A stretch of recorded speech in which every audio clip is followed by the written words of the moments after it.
नमस्कार। एक और सेट प्रैक्टिस का डिस्कस करते हैं।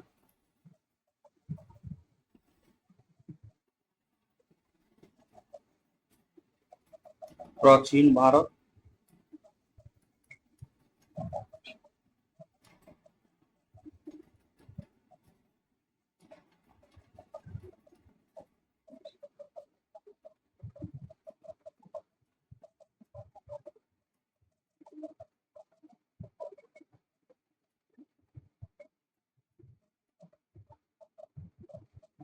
इस वीडियो में प्रश्न रहने वाला है प्राचीन भारत का, मध्यकालीन भारत का, आधुनिक भारत का, और बहुत कम प्रश्न रहने वाला है जो कि विश्व इतिहास से रहने वाला है। तो टोटल जो है इतिहास के चारों सेगमेंट से हम डिस्कस करते हैं। ये आने वाला समय में जैसे कि ट्री 4 के एग्जाम में यहाँ से प्रश्न देखने को आपको मिल सकता है, और बीपीएससी 71st पीटी के एग्जाम में प्रश्न देखने को मिल जाएगा। ठीक है, तो क्वेश्चन नंबर, हालांकि अभी तक नोटिफिकेशन जो है बीपीएससी के द्वारा T4 का नोटिफिकेशन जो है नहीं निकाला गया है। ठीक है, निकाल देना चाहिए लेकिन नहीं निकाला गया है। अगर इलेक्शन से पहले निकाल देता है तो आशा है कि इलेक्शन के बाद भी कम से कम एग्जाम ले लिया जाए। अगर नहीं निकलता है तो बाद में अगर गवर्नमेंट चेंज हो जाए तो थोड़ा वैकेंसी में डिले देखने को मिलेगा। जैसे कि बीपीएससी T4 का भी नहीं निकाला है और एसआई का भी वैकेंसी पेंडिंग अभी चल रहा है। वैसे बिहार पुलिस का जो है, बिहार पुलिस का एग्जाम होने वाला है, एसआई का वैकेंसी पेंडिंग है, T4 का पेंडिंग है, और उसके बाद जो है 71st बीपीएससी का तो निकाल दिया है। देखते हैं कब तक इसका आता है। तो इस वीडियो में डिस्कस करते हैं टोटल आगे के प्रश्नों का कि भारतीय उपमहाद्वीप में प्राचीनतम अभी तक विद्यमान पाठ्य पुस्तक, यानी कि भारतीय उपमहाद्वीप में जो प्राचीन से अभी तक उपलब्ध पाठ्य पुस्तक है वो इनमें से कौन है, ये प्रश्न पूछा है। तो इस प्रश्न का क्या हो जाएगा, सही जवाब हो जाएगा वेद। क्या हो जाएगा, वेद इस प्रश्न का सही जवाब हो जाएगा। ठीक है, देखिए वीडियो लंबा बनता है तो इसको 2x करके आप लोग देख लिया कीजिए, जिससे आपका टाइम बच जाएगा। जैसे 1 घंटे का वीडियो है और 2x करके आप देखते हैं तो ये लगभग 30 मिनट के आसपास ये वीडियो आपको समाप्त हो जाएगा। ठीक है, क्वेश्चन नंबर 2 पे आ जाए कि भारत की महत्वपूर्ण नदियां जैसे सिंधु, गंगा, ये सब जो है नदी है, ये कहाँ से निकलती है। क्वेश्चन पूछा है कि भारत की बहुत कई महत्वपूर्ण नदियां हैं जैसे कि सिंधु, गंगा, ये सब कहाँ से निकलती है। तो अरावली तो होगा नहीं, क्योंकि सिंधु और गंगा अरावली से नहीं निकलता। शिवालिक भी नहीं होगा। आंसर क्या हो जाएगा, ऑप्शन नंबर सी इसका हो जाएगा हिमालय। क्वेश्चन नंबर 3 पे आ जाए, अपने घर बनाने के लिए सिंधु घाटी के लोग प्रयोग किया करते थे। अपना घर बनाने के लिए सिंधु घाटी के लोग जो है प्रयोग किया करते थे। देखिए बलुआ पत्थर का उस समय यूज नहीं होता था, लकड़ी का घर भी नहीं साक्ष्य मिला है, लेकिन पकी हुई ईंट का साक्ष्य देखने को मिल जाता है सिंधु घाटी सभ्यता में। तो इसका सही आंसर क्या होगा, पकी हुई ईंट और दग्ध ईंट। क्वेश्चन नंबर 4 पे आ जाए, हड़प्पा संस्कृति के विनाश के कारण थे। हड़प्पा संस्कृति के विनाश के क्या कारण थे। देखिए बहुत सारे इतिहासकार मानते हैं भारी बाढ़ की वजह से ये जो संस्कृति जो है नष्ट हो गया। बहुत इतिहासकार मानते हैं कि महामारी की वजह से नष्ट हो गया, और बहुत मानते हैं कि विदेशी लोग जैसे आर्य लोग जो हैं यहाँ के लोगों पर आक्रमण कर दिए, जिसके वजह से क्या है कि हड़प्पा सभ्यता जो है, संस्कृति जो है बर्बाद हो गया। तो इसका आंसर क्या होगा, इस एक से अधिक उत्तर इसमें सही है। क्वेश्चन नंबर 4 का हो जाएगा आंसर डी। क्वेश्चन नंबर आगे देख लीजिए कि हड़प्पा, क्वेश्चन नंबर 5, हड़प्पा संस्कृति प्रथम शहरी संस्कृति थी। किस हड़प्पा संस्कृति प्रथम शहरी संस्कृति कहाँ का है। तो हड़प्पा जो है दक्षिण एशिया का हो जाएगा, दक्षिण पूर्व एशिया या दक्षिण उत्तरी एशिया, ये क्या हो जाएगा, दक्षिणी एशिया का हो जाएगा। ऑप्शन नंबर ए इसका सही है। ठीक है, कि भारत का जब आप मैपिंग करते हैं, जैसे इस हिसाब से भारत को आप मैपिंग करते हैं, यानी मान के चलिए इसको नॉर्थ, इसको साउथ बोल सकते, इसको ईस्ट, इसको वेस्ट। हड़प्पा सभ्यता जो है इस साइड से, इस साइड का है, और भारत जो है संपूर्ण, यानी कि ये भारत हो गया और यहाँ से सटा पाकिस्तान। ठीक है, पाकिस्तान, अफगानिस्तान,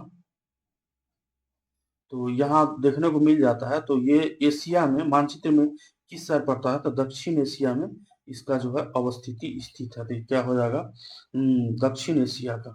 क्वेश्चन नंबर 6 पे आ जाए। क्वेश्चन नंबर 6 का अर्थ कि अपनी प्रजा की खुशी में ही उसकी खुशी है, उनके हित में ही उनका हित है। यह कथन किसका है? अपनी प्रजा की खुशी में उसकी खुशी है, उसके हित में ही उसका हित है। यह कथन किसके द्वारा लिखा गया है? ये कथन जो है ये लिखा गया था कौटिल्य के द्वारा। किसके द्वारा? कौटिल्य के द्वारा।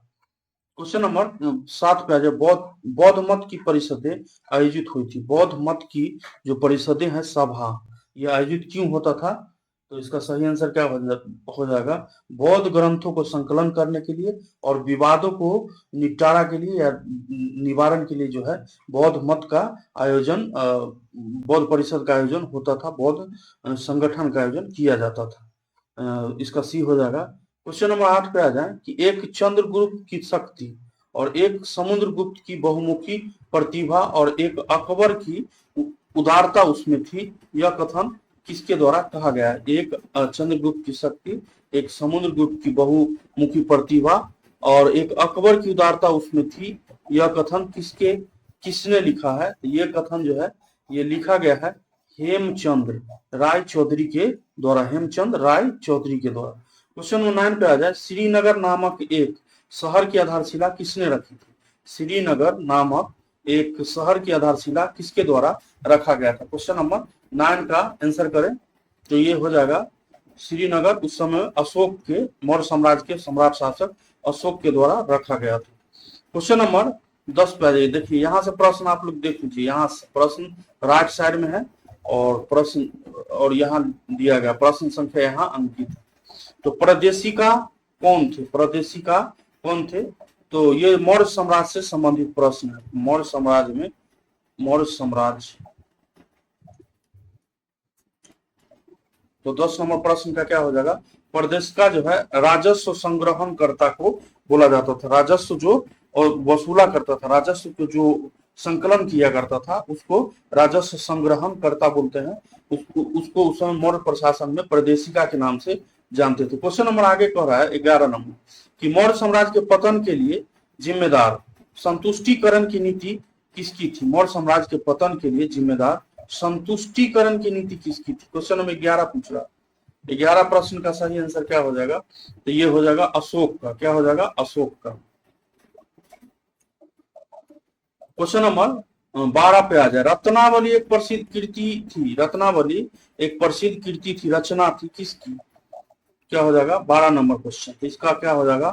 हर्षवर्धन का। क्या हो जाएगा? हर्षवर्धन का। क्वेश्चन नंबर, वीडियो पसंद आता तो प्लीज वीडियो को जरूर लाइक कर दीजिए और चैनल पर नए हैं तो चैनल को जरूर सब्सक्राइब कर दीजिए। क्वेश्चन नंबर 13 का है कि किसने ब्राह्मणों और बौद्ध भिक्षुओं को बराबर संरक्षण दिया और दोनों को उदारता से भिक्षादान भी दिया था?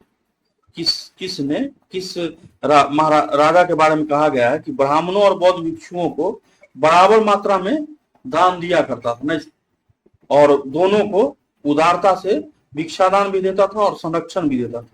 ये कथन कहा गया है किसके बारे में? हर्षवर्धन के बारे में। क्वेश्चन नंबर 14 पे आ जाए। किसके द्वारा चोल साम्राज्य को 9वीं सदी में पुनर्जीवित किया गया था?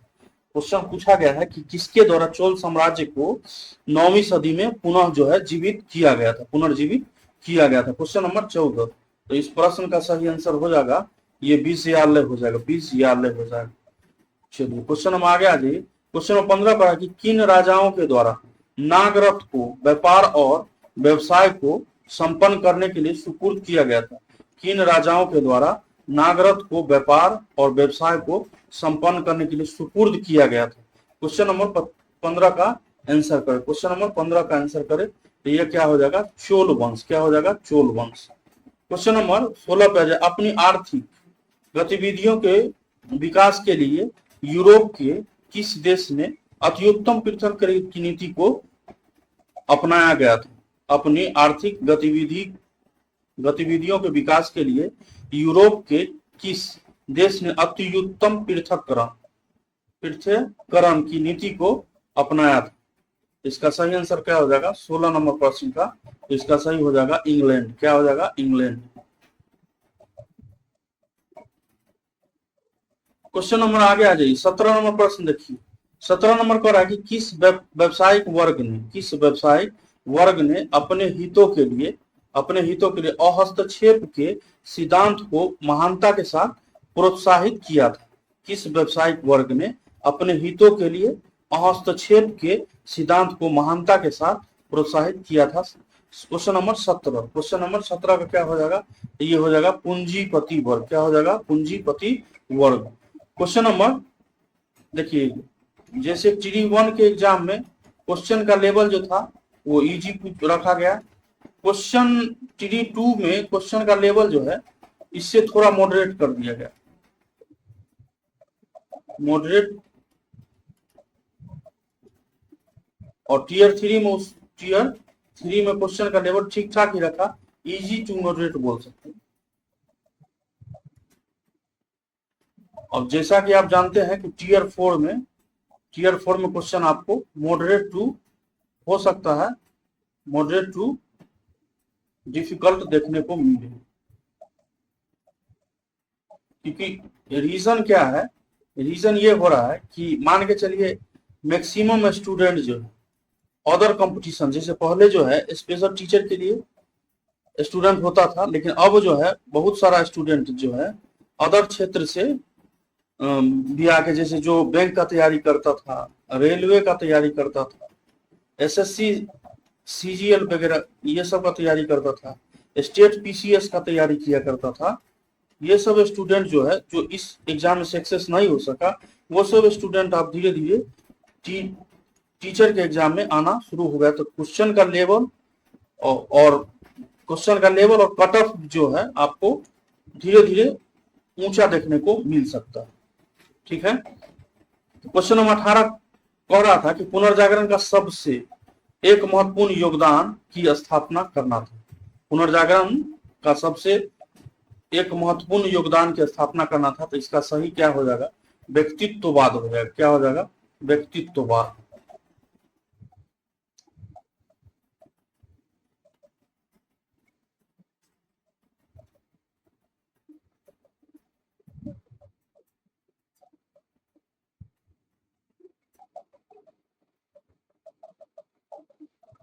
क्वेश्चन नंबर 19 पे आ जाए, मनुष्य पैदा तो स्वतंत्र हुआ लेकिन सर्वत्र जंजीरों से बंधा हुआ, यह किसके द्वारा कहा गया। मनुष्य पैदा तो स्वतंत्र हुआ लेकिन सभी जगह जंजीरों से बंधा हुआ है, यह कथन किसके द्वारा कहा गया है। ये रूसो के द्वारा कहा गया था। क्या रूसो के द्वारा कहा गया था। क्वेश्चन नंबर 20 पे आ जाए, कुलीन लड़ते हैं, पुरोहित पूजा कराते हैं और लोग भुगतान करते हैं। कुलीन जो है लड़ते हैं, पुरोहित क्या करते हैं, पूजा कराते हैं और लोग भुगतान करते हैं। यह प्रसिद्ध कहावत किस कहावत थी, यह एक प्रसिद्ध कहावत थी। तो इस प्रश्न का सही आंसर हो जाएगा, ये जो है मध्ययुगीन फ्रांस में प्रसिद्ध ये कहावत था। ठीक है, क्वेश्चन नंबर 21 पे आ जाए, राष्ट्रीय महासभा का एक मुख्य योगदान था।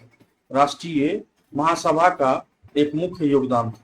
क्वेश्चन नंबर 21 का तो ये क्या हो जाएगा, राजतंत्र का अंत भी हो जाएगा, गणराज्य की स्थापना और शासक को फांसी, ये सभी हो जाएगा। तो इसका आंसर क्या हो जाएगा, उपयुक्त में एक से अधिक आंसर सही है। क्वेश्चन नंबर आगे आ जाइए 22 पे।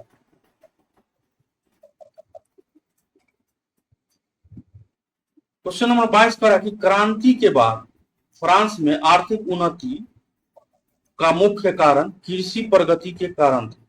क्रांति के बाद फ्रांस में आर्थिक उन्नति का मुख्य कारण क्या था, कृषि प्रगति के कारण था। तो इस प्रश्न का सही आंसर क्या हो जाएगा, क्वेश्चन नंबर 22। तो इस प्रश्न का सही आंसर आपका हो जाएगा मिश्रित फसलें। क्वेश्चन नंबर 23 पे आ जाए, 1917 की रूसी क्रांति के बाद एक नया ग्रुप जो है स्थापित हुआ था जिसे जाना गया था। 1917 के रूसी क्रांति के बाद एक नया ग्रुप जो है स्थापित हुआ था जिसको जाना गया था। तो ये जाना गया था सर्वहारा वर्ग की तानाशाही के रूप में। सर्वहारा वर्ग की तानाशाही के रूप में जाना गया था। क्वेश्चन नंबर 24 पे, जापान में 1941 में किसने आक्रामक सरकार का नेतृत्व दिया और सत्ता प्राप्त की थी। जापान में 1941 में किसने आक्रामक सरकार का सरकार को नेतृत्व दिया और सत्ता भी प्राप्त किया था।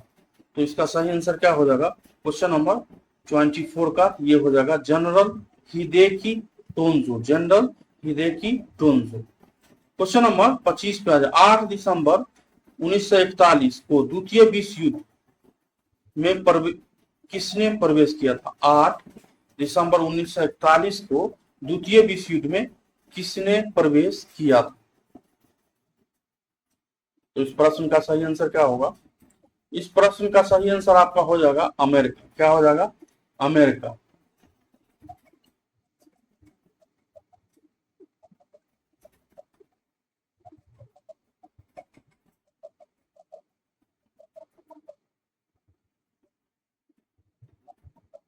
देखिए जापान के द्वारा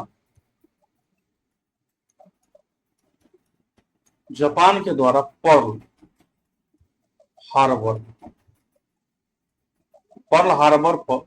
पर हमला कर दिया गया था, जिसके वजह से जो है संयुक्त राष्ट्र अमेरिका ने द्वितीय विश्व युद्ध में प्रवेश किया। ठीक है, तो इसका आंसर क्या हो जाएगा? ऑप्शन नंबर सी हो जाएगा।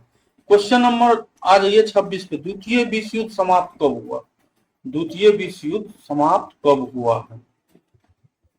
तो इसका सही आंसर हो जाएगा द्वितीय विश्व युद्ध जो है 10 अगस्त 1945 को समाप्त हुआ। 10 अगस्त 1945 को समाप्त हुआ। ये आयोग के अनुसार है। ये जो है आयोग जो है इसको 10 अगस्त 1945 को माना द्वितीय विश्व युद्ध समाप्ति का घोषणा।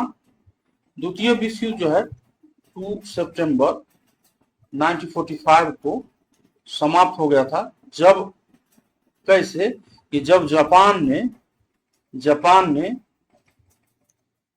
औपचारिक रूप से आत्मसमर्पण दस्तावेज पर हस्ताक्षर कर दिया, जिसे आधिकारिक तौर पर जापान विजय दिवस या विजय दिवस घोषित जो है किया गया था। तो मेरे अनुसार होना चाहिए था 2 सितंबर 1945, लेकिन आयोग माना है 10 अगस्त 1945। क्वेश्चन नंबर 27 पे आ जाइए। क्वेश्चन नंबर 27 पर है कि द्वितीय विश्व युद्ध के बाद दो कौन से ब्लॉक अस्तित्व में आए? द्वितीय विश्व युद्ध के बाद दो कौन से ब्लॉक जो है अस्तित्व में आए? Question number 27। इसका सही क्या हो जाएगा? अमेरिका के अंतर्गत प्रजातांत्रिक नेतृत्व और रूस के अंतर्गत साम्यवादी ब्लॉक, ये दोनों जो है अस्तित्व में आया था द्वितीय विश्व युद्ध के बाद।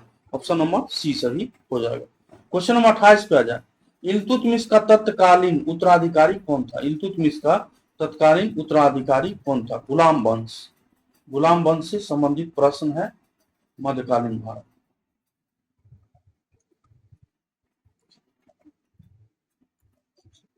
तो इसका सही क्या हो जाएगा? रुकनुद्दीन फिरोज शाह।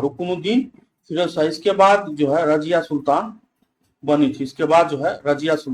थी। क्वेश्चन नंबर 29 पे जाए। क्वेश्चन नंबर 29 क्या कर रहा है? तारीख फिरोज शाही किसने लिखी है? तारीख फिरोज शाही जो है किसके द्वारा लिखा गया है? तारीख फिरोज शाही जो है जियाउद्दीन बर्नी के द्वारा लिखा गया है। किसके द्वारा लिखा गया है? जियाउद्दीन बर्नी के द्वारा जो है यह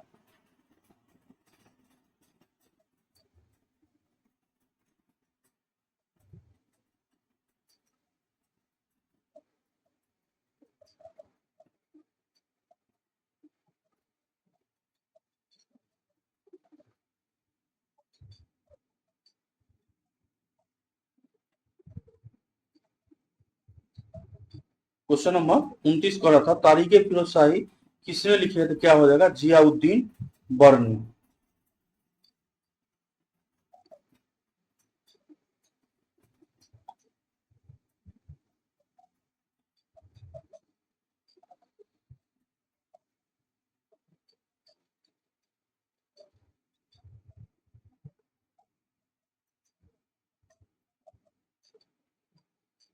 क्वेश्चन नंबर 30 पे करे इस्लामिक सिद्धांत में एक मुस्लिम राज्य का सच्चा शासक होता है। करे इस्लामिक शब्द में एक मुस्लिम राज्य का सच्चा शासक होता है। क्वेश्चन नंबर 30 का तो ये हो जाएगा अल्लाह। क्या हो जाएगा? अल्लाह। क्वेश्चन नंबर 31 पे बलबन के सॉरी, बलबन को अमीर शिकार के पद पर किसने नियुक्त किया था? बलबन को अमीर शिकार के पद पर किसने नियुक्त किया था? क्वेश्चन नंबर 31, इसका सही आंसर हो जाएगा रजिया बेगम के द्वारा यह जो है नियुक्ति किया गया था। क्वेश्चन नंबर 32 पे आ जाइए। 40 के संगठन, चालीसा संगठन के भी नाम से जानते हैं, को किसने समाप्त कर दिया? चालीसा के संगठन को किसने समाप्त कर दिया था? इसका सही आंसर हो जाएगा बलबन के द्वारा। और स्टार्ट किसके द्वारा किया गया था? इल्तुतमिश के द्वारा। इल्तुतमिश के द्वारा यह जो है स्टार्ट किया गया था और बलबन के द्वारा जो है इसे समाप्त कर दिया गया। क्वेश्चन नंबर 33 पर सल्तनत की आधिकारिक भाषा क्या थी? सल्तनत की आधिकारिक भाषा क्या थी? उर्दू तो हो नहीं सकता, अरबी भी नहीं होगा, क्या होना चाहिए? फारसी होगा। ठीक है। क्वेश्चन नंबर 34 पर बलबन ने किस अधिकारियों को गवर्नरों, सैन्य और असैन्य अधिकारियों की गतिविधियों पर ध्यान रखने के लिए नियुक्त किया गया था? बलबन के द्वारा एक अधिकारी नियुक्त किया गया था, जो अधिकारी क्या करता था? गवर्नरों, सैन्य और असैन्य अधिकारियों पर गतिविधि पर पूरा ध्यान रखता था। तो उसको क्या बोलते थे? ये प्रश्न कहने का आशय है। तो उसको जो है बारीद के नाम से जानते थे, बारीद के नाम से उसको जानते थे। क्वेश्चन नंबर 35 पर खिलजियों की राज्य व्यवस्था का अग्रदूत कौन था? खिलजियों के राज्य व्यवस्था का अग्रदूत कौन था? देखिए, ये जो है रजिया बेगम, ये भी गुलाम वंश से संबंधित है, बलबन भी गुलाम से ही था, हो जाएगा, और कैकुबाद भी हो जाएगा गुलाम से। इस ढंग से भी एग्जाम में आप छटनी विधि करके यानी छांट करके प्रश्न सॉल्व कर सकते थे। ये तीनों तो गुलाम से हो जाएगा, तो 3 उत्तर में से कोई नहीं होगा। तब 3 प्रश्न तो ये कट गया, ये नहीं होगा, ये नहीं होगा, ये नहीं होगा, तो इसमें से तो ये कट गया कोई, इसमें से कोई नहीं, और ये भी कट गया, और सॉरी 5 नंबर नहीं कटेगा, डी भी नहीं होगा। डी क्या कहा? उपयुक्त में 1 से अधिक, तो ये भी नहीं होगा। अब बचा 5, तो लास्ट ऑप्शन क्या होगा? 5 ही हो जाएगा। वैसे खिलजी का अग्रदूत किसे बोला जाता है? जलालुद्दीन खिलजी। खिलजी जो कि खिलजी वंश का संस्थापक माना जाता है। क्वेश्चन नंबर 36 पर अकबर जो है 15 अक्टूबर 1542 को पैदा हुआ था। अकबर का जन्म जो है 15 अक्टूबर 1542 को पैदा हुआ था। तो पैदा हुआ था अमरकोट में, अमरकोट में जो है पैदा हुआ था, और इसके हमीदा बानो बेगम के, और पिता क्या है? हुमायूं। तो हमीदा बानो बेगम का पुत्र है, और हुमायूं जो है इसका फादर है। देखिए, ये जो है अमरकोट के राजा के यहाँ जो है इसका जो है जन्म होता है।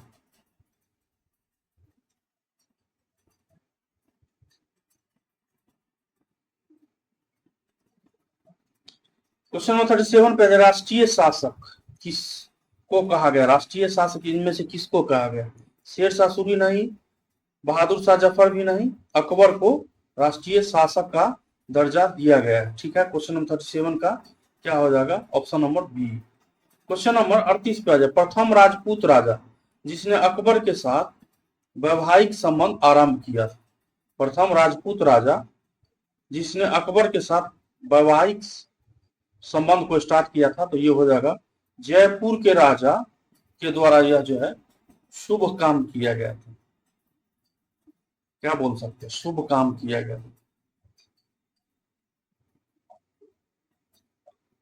क्वेश्चन नंबर 38 का क्या हो जाएगा? ऑप्शन आंसर सी हो जाएगा। अकबर के द्वारा जो है जयपुर या आमेर भी बोलते हैं, आमेर के राजा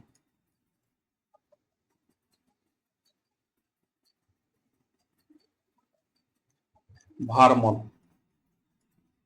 1562 में अपनी बेटी का जो है जोधाबाई जिसको हरखा बाई के भी नाम से जानते हैं, हरखा बाई। ठीक है, इसका विवाह जो है अकबर के साथ स्टार्ट किया था। ठीक है, तो राजपूत और मुस्लिम का यही से स्टार्ट हुआ। क्वेश्चन नंबर 39 पर है कि दीन इलाही अकबर की मूर्खता का एक बहुत बड़ा कार्य था, न कि बुद्धिमत्ता का। दीन इलाही जो है अकबर के द्वारा स्टार्ट किया गया था, ये अकबर का मूर्खता का सबसे बड़ा कार्य, न कि बुद्धिमत्ता का। यह कथन किसके द्वारा कहा गया? 39 नंबर प्रश्नों का ये जो बी ए स्मिथ के द्वारा ऐसा स्टेटमेंट दिया गया। क्वेश्चन नंबर 40 पे आ जाए। यह अक्सर स्वीकार किया गया है कि दहसाला पद्धति के द्वारा तैयार की गई थी। यह अक्सर जो है स्वीकार किया गया था कि दहसाला पद्धति के द्वारा जो है तैयार किया गया था। तो ये जो है टोडरमल के द्वारा हो जाएगा, इसमें टोडरमल द्वारा हो जाएगा। ठीक है, क्वेश्चन नंबर 40 का हो जाएगा टोडरमल। देखिए दसाला जो है क्या था, दसाला के बारे में पूछ सकता है। एक भूमि जो है कराधान प्रणाली था। अकबर के शासनकाल में 1580 ईस्वी में शुरू किया गया था और इस प्रणाली को राजा टोडरमल के द्वारा जो है तैयार किया गया था। राजा टोडरमल के द्वारा तैयार किया गया था, जो अकबर का कौन था? वित्त मंत्री था। ये कौन था? अकबर का वित्त मंत्री था। क्वेश्चन नंबर 41 पर अकबर ने अपने समस्त साम्राज्य को अनेकों में बांटा हुआ था। अकबर ने अपने समस्त साम्राज्य को अनेकों में बांटा हुआ था। क्या अनेकों कहने का क्या मतलब है? 41 नंबर प्रश्नों का तो ये क्या हो जाएगा? परगना भी हो जाएगा, सीको भी हो जाएगा और दस्तूर भी हो जाएगा। दस्तूरों, ये सब जो है पार्ट में, अनेकों पार्ट में डिवाइड किया हुआ था अकबर अपने समस्त साम्राज्य का। तो अब आंसर इसमें क्या हो जाएगा? एक से अधिक उत्तर इसका सही है।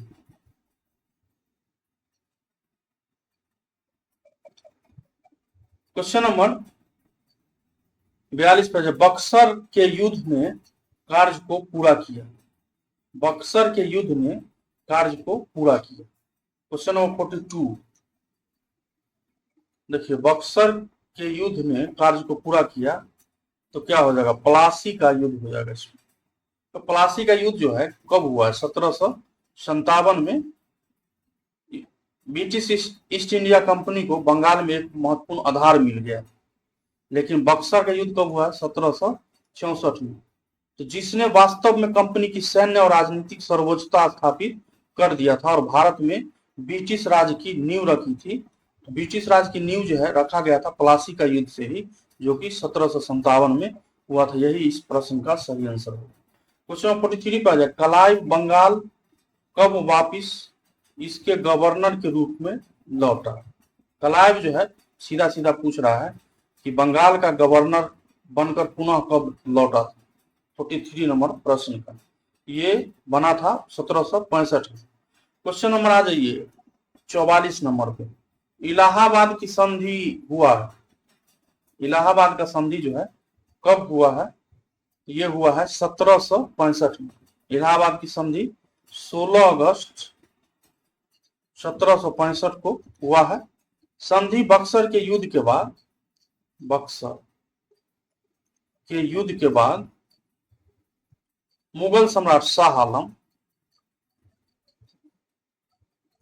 सेकेंड और ब्रिटिश ईस्ट इंडिया कंपनी के रॉबर्ट क्लाइव के बीच हुआ। ठीक है, ब्रिटिश ईस्ट इंडिया कंपनी की तरफ से कौन था?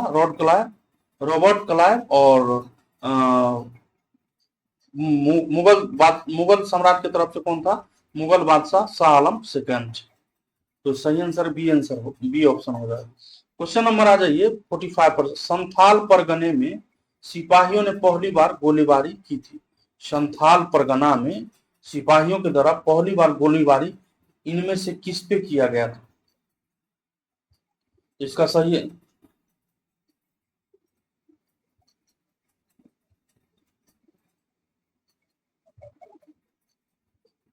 सही आंसर क्या हो जाएगा?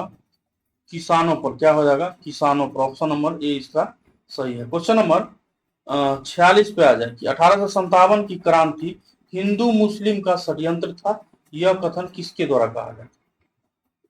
1857 की क्रांति हिंदू मुस्लिम का षड्यंत्र था, यह कथन किसके द्वारा, किसने लिखा?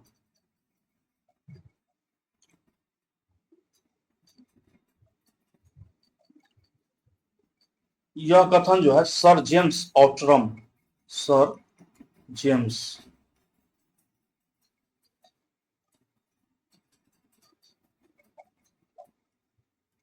सर जेम्स ऑटरम के द्वारा जो है कहा गया।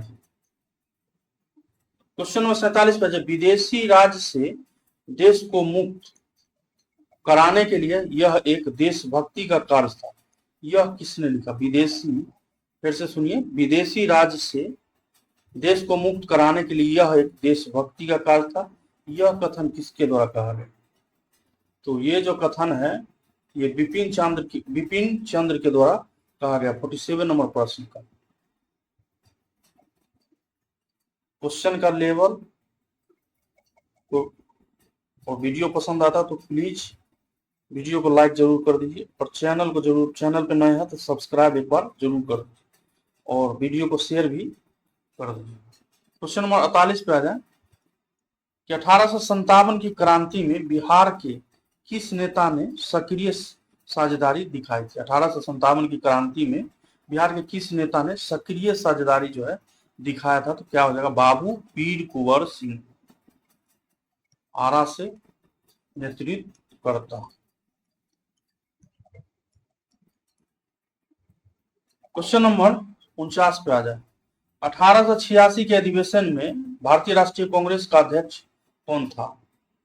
1886 का अधिवेशन भारतीय राष्ट्रीय कांग्रेस का भारतीय राष्ट्रीय कांग्रेस का अध्यक्ष कौन था? 49 नंबर प्रश्नों का। तो इसका क्या हो जाएगा? दादा भाई नौरोजी। क्या हो जाएगा? दादा भाई नौरोजी। इसको दूसरा अधिवेशन भी बोलते हैं, दूसरा अधिवेशन।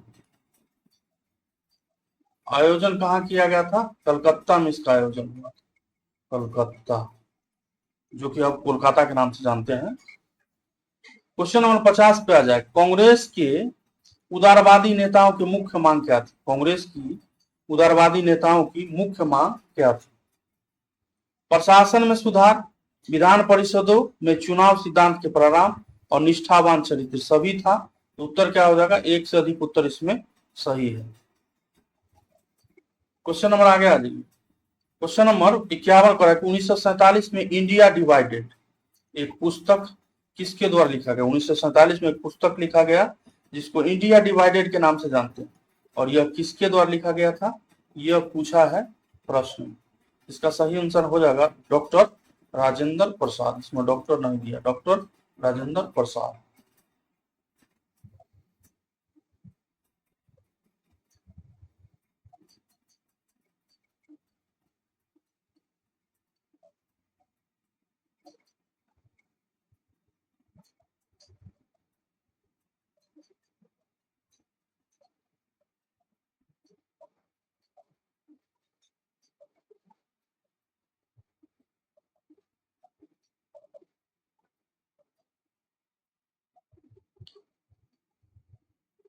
क्वेश्चन नंबर 52 का रहा है कि मराठी में केसरी एक समाचार पत्र किसने प्रारंभ किया था? मराठी में केसरी जो एक समाचार पत्र था किसके द्वारा स्टार्ट किया गया था? क्वेश्चन नंबर 52, इसका सही आंसर हो जाएगा बाल गंगाधर तिलक, बीजी तिलक। ऑप्शन नंबर सी इसका सही है। क्वेश्चन नंबर 53 पे आ जाए कि भारत में आयरलैंड के होम रूल आंदोलन के उदय से कौन सबसे ज्यादा प्रभावित थे? भारत में आयरलैंड के होम रूल आंदोलन के उदय से कौन सबसे ज्यादा प्रभावित थे? 53 नंबर प्रश्न का। तो इसका क्या हो जाएगा? एनी पेशेंट तो होगा ही, बाल गंगाधर तिलक भी हो जाएगा। आंसर है इसका होना चाहिए ऑप्शन नंबर डी।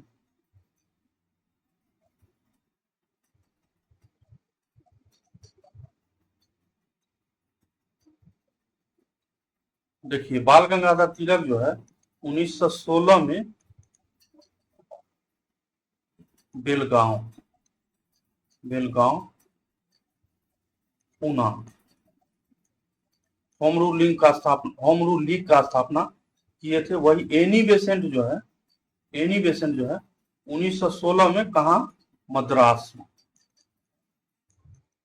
तो आंसर क्या हो जाएगा, उपयुक्त में एक से अधिक उत्तर सही है। क्वेश्चन नंबर 54 पे, जब भारतीय राष्ट्रीय कांग्रेस में किस स्थान पर फूट पड़ा था? भारतीय राष्ट्रीय कांग्रेस में किस स्थान पर फूट पड़ा था? तो इसका सही आंसर क्या हो जाएगा,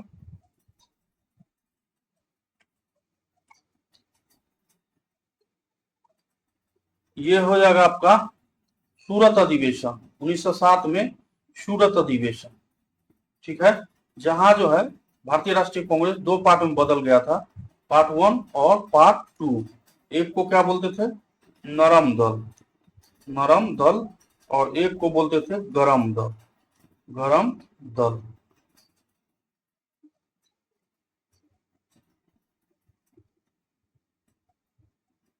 या इसको नरमपंथी,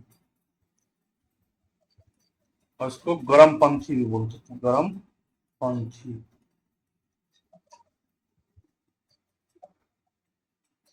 देखिए 1907 का भारतीय राष्ट्रीय कांग्रेस का अध्यक्षता जो है किया गया, था रास बिहारी बोस के द्वारा किया गया था।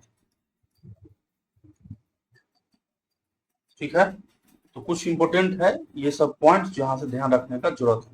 क्वेश्चन नंबर 55 पे, 1919 से 1947 के दौरान भारतीय राजनीति पर किसका आधिपत्य रहा? 1919 से लेकर 1947 तक भारतीय राजनीति पर किसका आधिपत्य रहा है? क्वेश्चन नंबर 55 का। देखिए उस समय में जो है बाल गंगाधर तिलक भी थे, जवाहरलाल नेहरू भी थे, और सुभाष चंद्र बोस भी थे। लेकिन सबसे ज्यादा आधिपत्य अगर किन्हीं का रहा है तो वो रहा है महात्मा गांधी।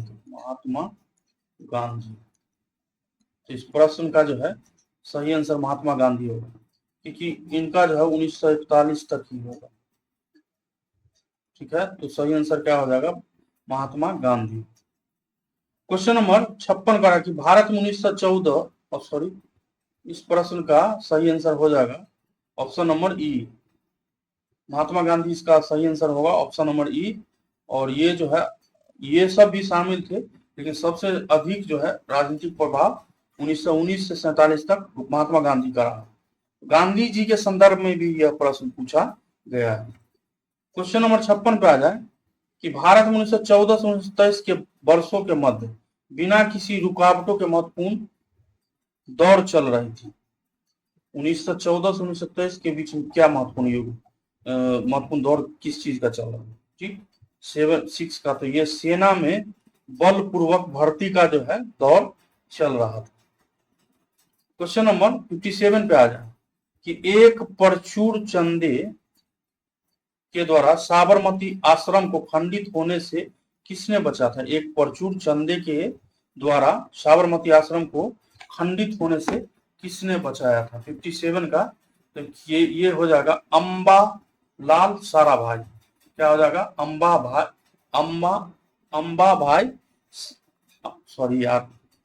लाल साराभाई। 58 पे आ जाए, कांग्रेस अपने पतन के लिए लड़खड़ा रही और मेरी भारत में एक बहुत बड़ी आशा रहेगी, यह रहेगी कि मैं इसके शांतिपूर्ण मृत्यु में सहयोग दूं। यह कथन कहा गया था किसके द्वारा?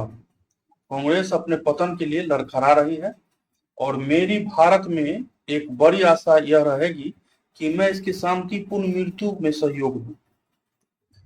यह कथन कहा गया था, यह कथन जो है कहा गया था लॉर्ड कर्जन के द्वारा। 59 पे कहां पर कांग्रेस अधिवेशन में उपस्थित होकर कांग्रेस की राजनीति में गांधी जी ने प्रवेश किया था? 59 नंबर प्रश्न पूछ रहा है कि कहां पर कांग्रेस अधिवेशन उपस्थित होकर कांग्रेस की राजनीति में गांधी जी का प्रवेश होता है? तो ये हुआ था अमृतसर 1919 में, अमृतसर में, ठीक है। क्वेश्चन इसका आंसर 59 का हो जाएगा ऑप्शन नंबर ए। 60 पे आ जाए, अप्रैल 1919 में किस घटना से भारतीयों को गहरा सदमा पहुंचा और चोट पहुंची थी? 1919 में किस घटना से भारतीयों को गहरा सदमा लगा और चोट पहुंचा था? तो 1919 में एक महत्वपूर्ण घटना हुआ जिसको जलियांवाला बाग हत्याकांड के नाम से जानते हैं, जो 13 अप्रैल 1919 को बैसाखी के दिन अमृतसर के जलियांवाला बाग, कहा जलियांवाला बाग एक जगह है में शांतिपूर्ण ढंग से जो है सभा चल रहा था, मीटिंग चल रहा था, जिस पर जो है क्या किया, जनरल डायर जो है हरामी डायर था। जनरल डायर के आदेश पर जो है ब्रिटिश सेना ने अंधाधुंध गोलीबारी कर दी, जिसमें जो है बहुत सारे लोग मारे गए और बहुत घायल भी हुए थे। तो इसका सही आंसर ऑप्शन सी ही होगा। क्वेश्चन नंबर 61 पे आ जाए, कहां पर क्रोधित भीड़ ने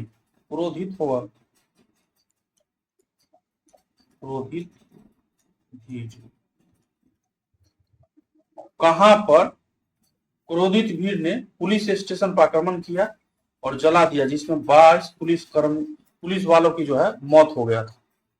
क्वेश्चन नंबर 61 का आंसर की,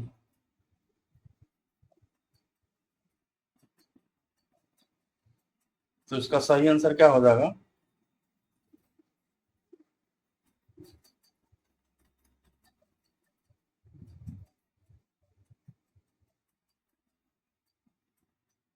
सिक्सटी वन का क्या हो जाएगा? इसमें से कहीं नहीं, कोई नहीं होगा उपयुक्त, इसमें से कोई नहीं होगा। क्यों नहीं होगा? क्योंकि यह घटना जो है 4 फरवरी 1922 को ब्रिटिश भारत के संयुक्त प्रांत उसमें बोलते थे, जो कि अभी उत्तर प्रदेश में है, कि गोरखपुर में कहा चौरी चौरा घटना के नाम से जानते हैं। असहयोग आंदोलन में के बड़े विरोध के दौरान पुलिस और प्रदर्शनकारियों के बीच जो है झड़प हो जाता, मतलब असहयोग आंदोलन के जो विरोध चल रहा था उसमें क्या होता, पुलिस और प्रदर्शनकारी जो प्रदर्शन कर रहा था और जो पुलिस वाला था उसके बीच में जो है झड़प हो जाता। तो जिस गुस्सा में प्रदर्शनकारी जो है जहाँ के बगल का पुलिस स्टेशन जला देता, पुलिस स्टेशन को आग लगा देता, जिससे 22 पुलिसकर्मी का मौत हो जाता। ठीक है, यही इस प्रश्न का सही आंसर है। जगह क्या हो जाएगा? चौरी चौरा, गोरखपुर में पड़ता, उत्तर प्रदेश में। इसमें से कोई भी उत्तर नहीं है, इसलिए आंसर हो जाएगा ई आंसर। क्वेश्चन नंबर आ जाइए 62 पर, महात्मा गांधी के राजनीतिक गुरु कौन थे? महात्मा गांधी के राजनीतिक गुरु कौन थे? क्या हो जाएगा? गोपाल कृष्ण गोखले। क्या हो जाएगा? गोपाल कृष्ण गोखले। क्वेश्चन नंबर आ गया जी 63 पर, ये सब इंपोर्टेंट क्वेश्चन है मॉडर्न हिस्ट्री से। असहयोग आंदोलन को वापस लेने को अनेकों के द्वारा कटु विरोध किया गया। असहयोग आंदोलन को वापस लेने के लिए अनेकों के द्वारा कटु विरोध किया गया था। 63 नंबर प्रश्न का उत्तर करें, क्या हो जाएगा? कांग्रेसी नेताओं का। क्वेश्चन नंबर 64 पे आ जाए, तिलक स्वराज निधि के लिए कितने रुपए एकत्रित किए गए थे? तिलक स्वराज निधि के लिए कितने रुपए एकत्रित किए गए थे? क्वेश्चन नंबर 64 का। तो इसमें तो हो जाएगा 1 करोड़ किया गया था, तो इसमें तो है ही नहीं, तो आंसर क्या हो जाएगा? ऑप्शन नंबर जो है इसका ई हो जाएगा।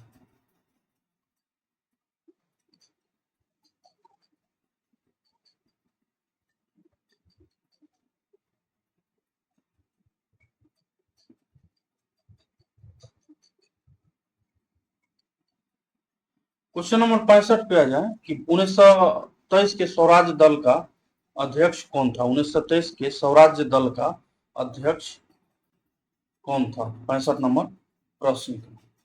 तो इसका हो जाएगा सी आर दास, यानी कि चितरंजन दास। ऑप्शन नंबर 20 का सही है। क्वेश्चन नंबर 66 पे आ जाए, भारतीय नेताओं की कौन सी पार्टी संवैधानिक पार्टी है? इसमें से कौन सी भारतीय नेताओं के द्वारा जो पार्टी बनाया गया वो संवैधानिक पार्टी बना था? 66 नंबर प्रश्न का। तो इसका क्या हो जाएगा?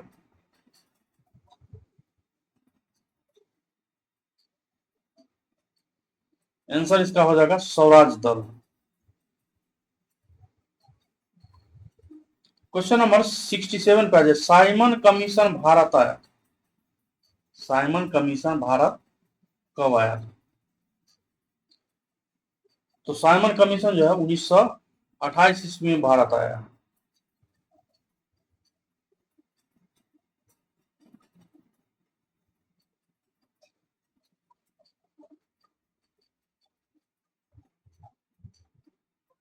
क्वेश्चन नंबर 68 पर है। किस घटना को राष्ट्रीय स्वतंत्रता का मुस्लिम युद्ध माना जाता है? किस घटना को राष्ट्रीय स्वतंत्रता का मुस्लिम युद्ध माना जाता है? 68 नंबर प्रश्न का उत्तर क्या हो जाएगा?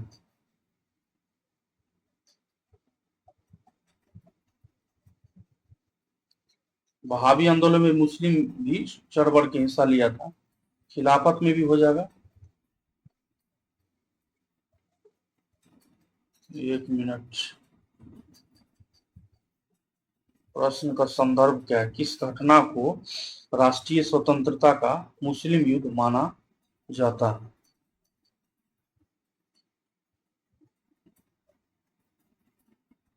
इसको तो मेरे अनुसार होना चाहिए था वहाबी आंदोलन। आंसर इसका सी होना चाहिए था, लेकिन आयोग के द्वारा इसको ई बना बताया गया। क्वेश्चन नंबर 69 पे आ जाए। इसके अतिरिक्त गांधी जी ने कांग्रेस को एक व्यापक कार्यक्रम प्रदान किया। इसके अतिरिक्त गांधी जी ने कांग्रेस को एक व्यापक कार्यक्रम जो है प्रदान किया। 69 नंबर प्रश्न का उत्तर कीजिए। तो इसका क्या हो जाएगा? रचनात्मक कार्य। क्या हो जाएगा? रचनात्मक कार्य। क्वेश्चन नंबर 70 पे लाहौर में पूर्ण स्वतंत्रता का प्रस्ताव पास किया गया था। लाहौर में पूर्ण स्वतंत्रता का प्रस्ताव पास किया गया था। आंसर कीजिए 70 नंबर का। तो ये तो हो जाएगा 1929 के कांग्रेस अधिवेशन। कब? 1929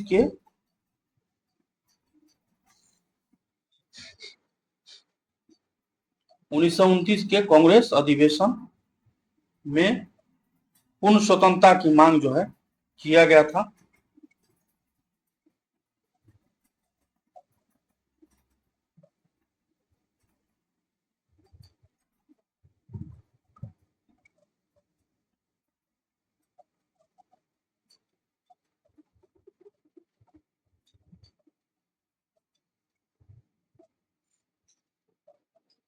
क्वेश्चन नंबर 71 पे आ जाए। अपने प्रसिद्ध दांडी मार्च के साथ गांधी जी ने कब सविनय अवज्ञा आंदोलन प्रारंभ किया? अपने दांडी मार्च के साथ गांधी जी ने कब सविनय अवज्ञा आंदोलन प्रारंभ किया? 71 नंबर प्रश्न का क्या हो जाएगा? 12 मार्च 1930 को। क्या हो जाएगा? 12 मार्च 1930 को। क्वेश्चन नंबर 72 पे आ जाए। लंदन में किस गोलमेज सम्मेलन में गांधी जी के द्वारा भाग लिया गया था? गोलमेज सम्मेलन लंदन में कितना हुआ है? टोटल जो है 3 गोलमेज सम्मेलन है। प्रथम गोलमेज सम्मेलन, द्वितीय और तृतीय। और इसमें जो है एक क्वेश्चन पूछा गया था एग्जाम में कि तीनों में भाग लेने वाला नेता कौन थे? तो डॉक्टर बी आर अम्बेडकर। ठीक है। और गांधी जी सिर्फ द्वितीय गोलमेज सम्मेलन में जो है भाग लिए थे। सिर्फ द्वितीय में भाग लिए थे। और यह जो गोलमेज सम्मेलन है ये 7 सितंबर 1931 से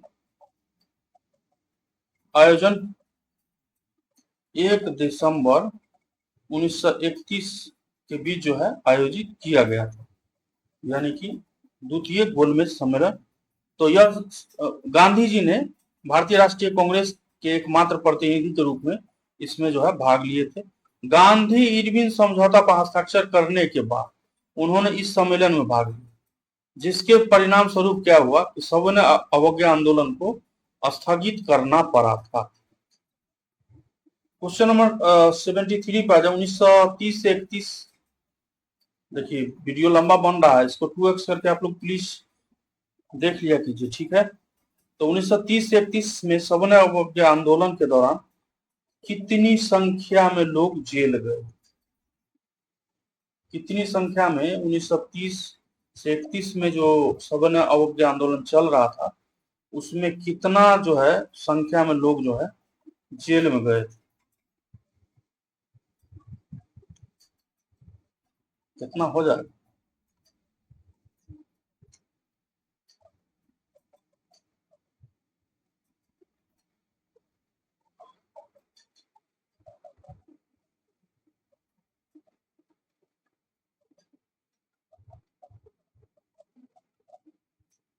देखिए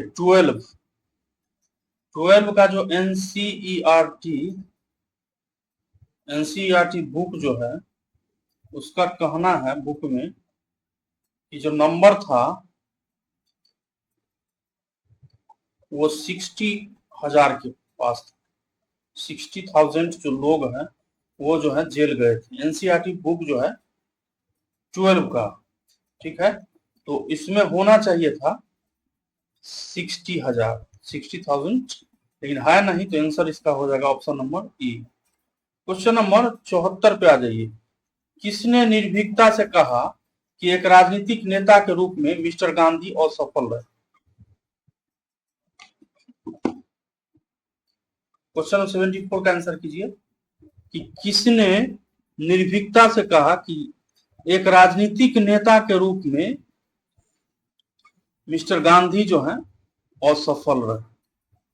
74 में तो यह कहा गया था सुभाष चंद्र बोस के द्वारा।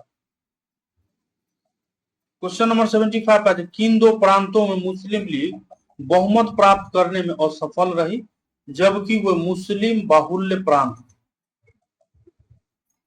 मतलब किन दो क्षेत्र का बात कर रहा है जिसमें मुस्लिम जो है, मुस्लिम लीग को बहुमत नहीं मिला, इसके बावजूद भी जब वहां मुस्लिम बहुल प्रांत था, मतलब मुस्लिमों का जनसंख्या ज्यादा होने के बावजूद भी मुस्लिम लीग को वहां वोट नहीं मिला 75 में। तो ये स्थान जो है ये हो जाएगा बंगाल और पंजाब। क्या हो जाएगा?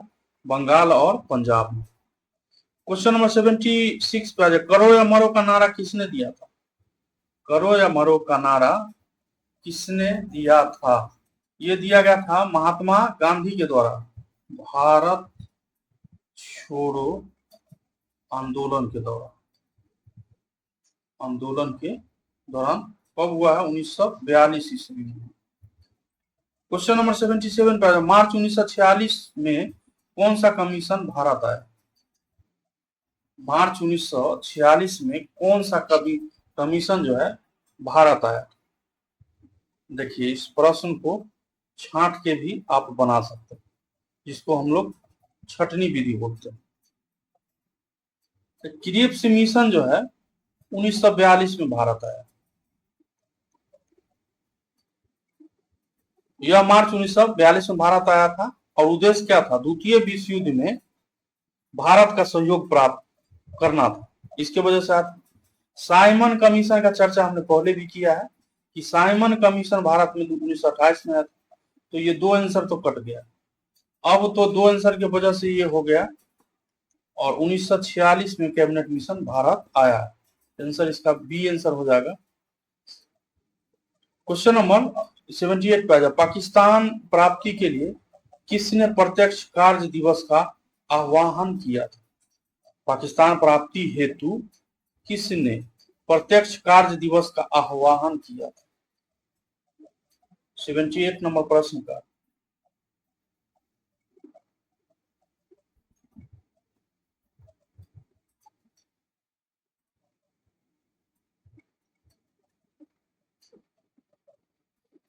हाँ, 78 में क्या हो जाएगा? में जिन्ना, मोहम्मद अली जिन्ना।